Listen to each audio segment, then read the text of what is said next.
Olá pessoal, tudo bem com vocês? Sou Daniel Augusto, canal 100 Minhas Verdades, e hoje a gente vai falar sobre política.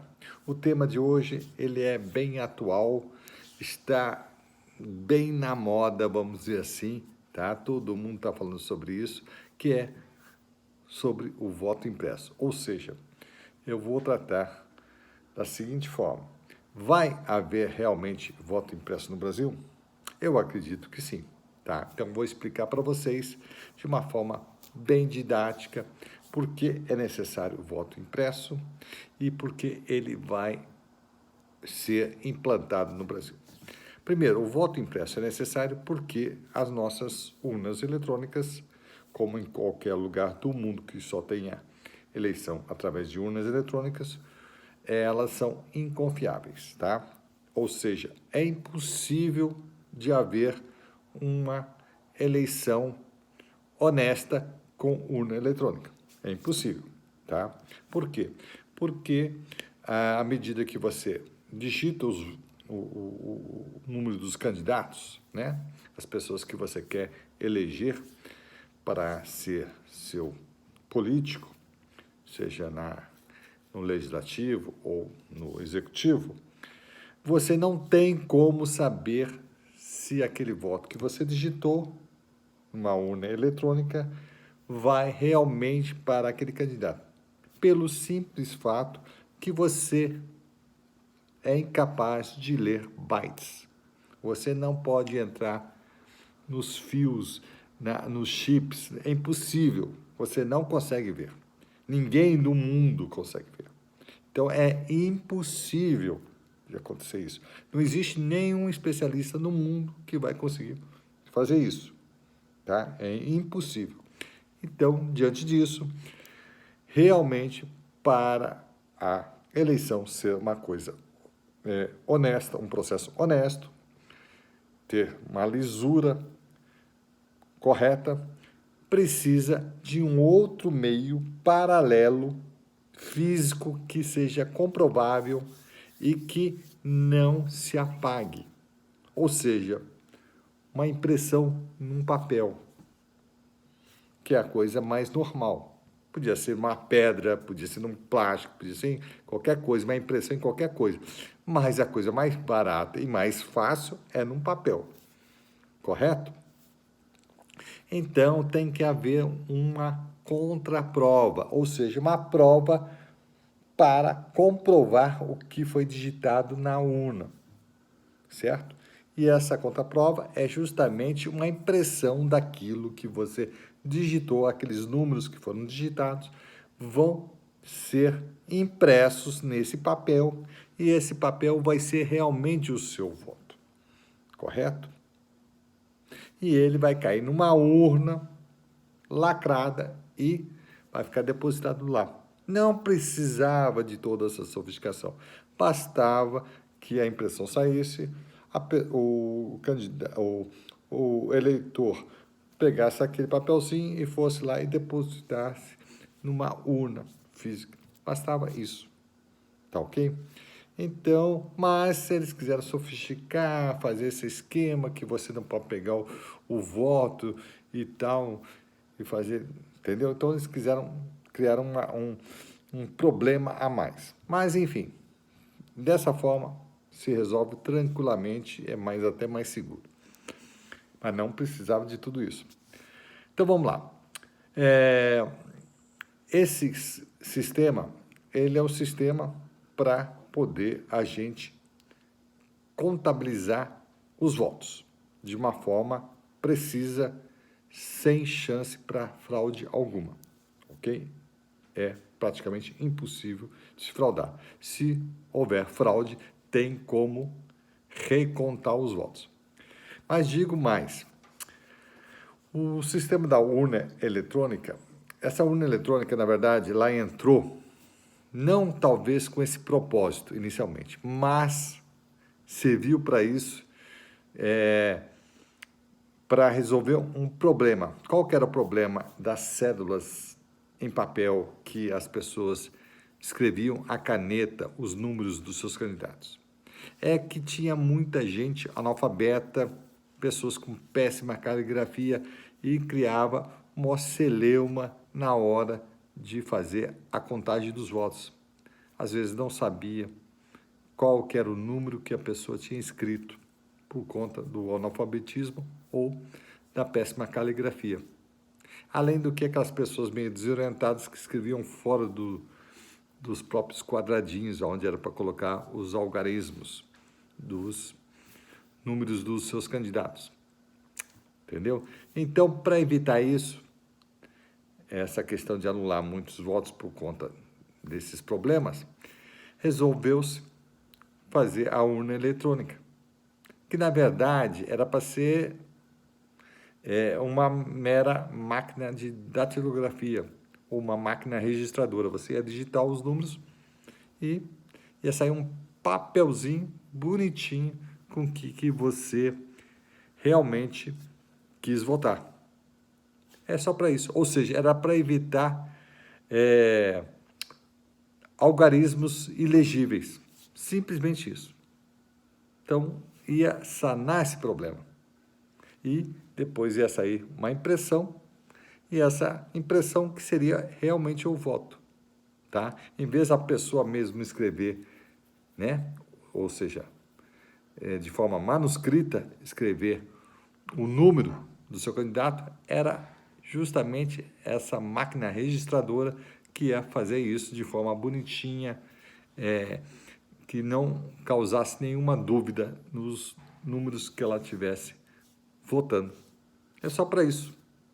O que vale, na verdade, que não foi respeitado, diga-se de passagem, em boa parte desse período das urnas eletrônicas, foi que o voto é o papel, não é a urna eletrônica. A urna eletrônica nunca vai ser aquela que vai ser possível contar os votos. É impossível contar os bytes. É impossível. Não tem ninguém no mundo. Não tem e não vai ter nunca. Tá? É impossível. Então, o que é possível é ler o número que está num papel em que aquele número não vai ser mudado, não tem como ser mudado. É imutável. Aquilo é um documento eleitoral, o voto. Ok? Então, é para isso, vocês entenderem. Então, diante disso, o que ocorre? Os votos que têm que ser contados não são os da urna eletrônica. Esquece a urna eletrônica. Pega a urna eletrônica e coloca de lado, tá? Para a próxima eleição.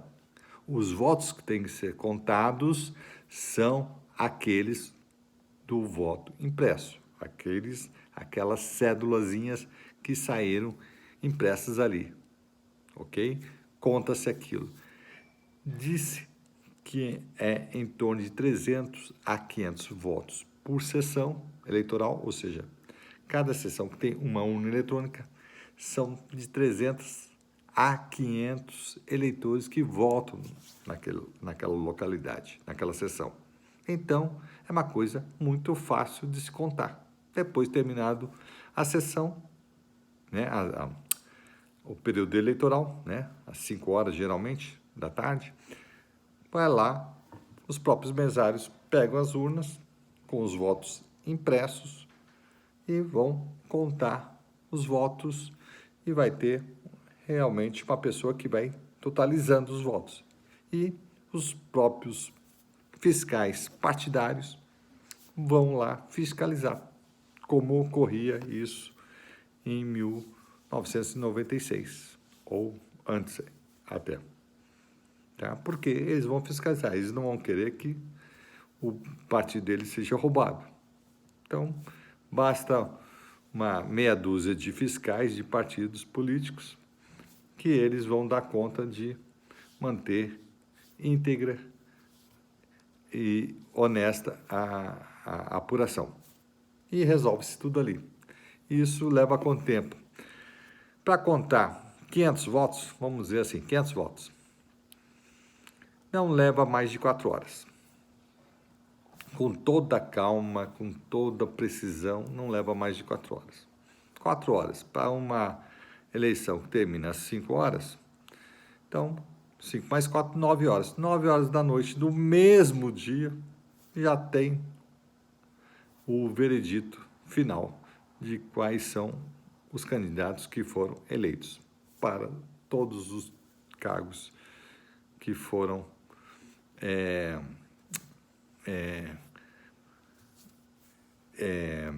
pleiteados, ok? Então, esse é o primeiro ponto.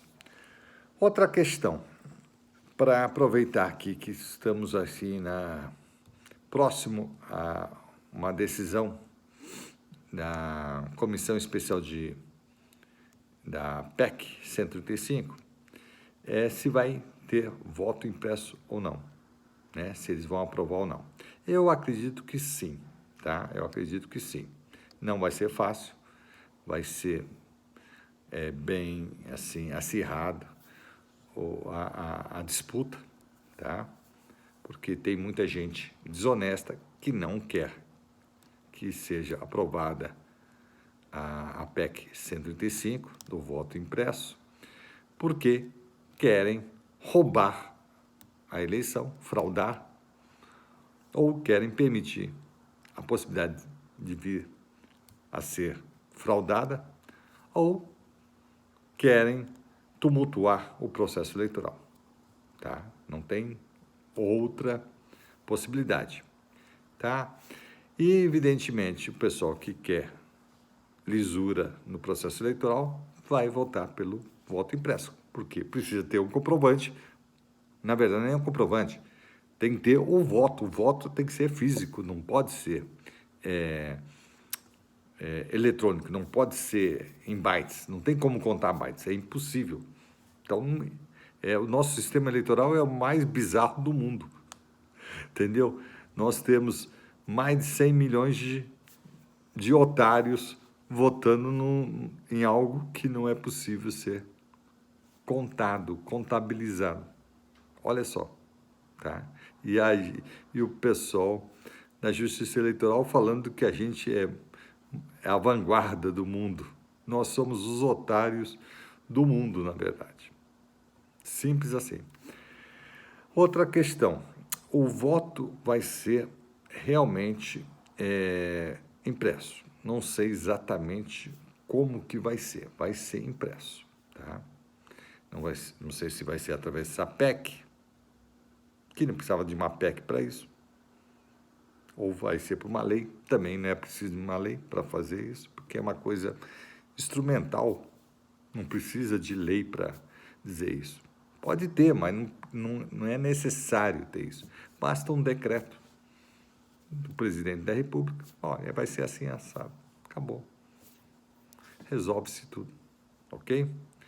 E, diga-se de passagem, ele vai ser reeleito e provavelmente ele vai ficar na presidência até 2038. Tá? Que deveria ser muito correto haver várias reeleições, o que é muito correto. Em vez só um mandato, deveria ter 5 mandatos um presidente. Depois de 5 mandatos, aí acabou, né? Aí, senão vira ditadura. Tá? Por que isso? Porque eu, como cientista político, defendo que um bom político deve ser eleito e se ele continuar sendo um bom político, ele deve ser reeleito. O Bolsonaro, por exemplo, foi reeleito por 6 vezes. Teve 7 mandatos. Então, ele foi reeleito 6 vezes. Por quê? Ele era um bom deputado federal, como vários outros. Por que o presidente, a gente não pode fazer isso? Qual é a restrição? Ou seja, se o cara é bom governante, ele tem que continuar no poder, governando. Ou seja, a gente vai ter que se punir, ou seja, o próprio eleitor vai ter que se punir, um cidadão vai ter que se punir para dizer, olha, ele mesmo que seja um ótimo governante, ele não pode ficar mais de 2 mandatos. É justamente a coisa mais absurda, mais idiota que pode alguém falar. Quer dizer, eu vou ter que dar lugar para um cara que é ruim ou que eu nem sei se é bom tanto quanto esse que está fazendo um bom governo, que já está no segundo mandato? Não. O poder tem que estar com o povo e não com uma regra ridícula dessa, que tem que haver mudança no governo, entendeu? Porque é salutar haver o rodízio, né? A mudança, né? No poder. Não, isso aí é um absurdo, isso aí é uma falácia. Então, tem que haver realmente uma reeleição, pelo menos de mais 4 mandatos, além do primeiro, para quem é bom. Depois disso, aí realmente até concordo que aí também 20 anos está bom demais. Ok? Então é isso, minha gente. Voto impresso vai vencer. O povo precisa disso para justamente tornar a nossa eleição correta, nossa urna confiável, porque atualmente ela não é nada confiável. Tá ok? Então, muito obrigado e até a próxima.